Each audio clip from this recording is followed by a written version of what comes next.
Pinatanong ko na, dahil kung maalala ninyo, nagpasumite si Senate President Zubiri ng 5 priority bills ng kada senador. Pinapabalik tanawan ko yon para makita ko ano-ano yon, ano rin napasa.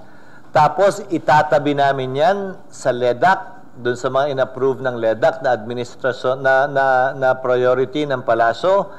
Itatabi namin yan dun sa priority naman sa punto de vista ng mga mambabatas, ng mga local pet bills nila para makita namin kung ano at gagawa at huhubog ng sariling agenda ang Senado.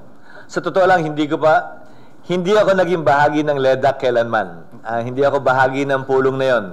Hindi ko kabisado at alam kung ano-ano ba yung mga administration-endorsed measures.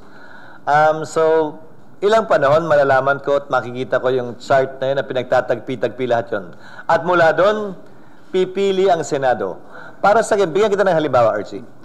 Kung may priority measure na hindi naman papasa sa Senado, hindi na namin pag-aaksayan ng panahon at sasabihin namin sa Malacanang. Sayang na naman ang igugugol na oras din eh.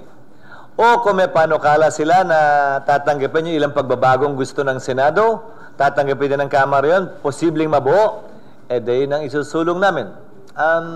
Ganun ang mangyayari. 14 na taon na ako nasa Kongreso.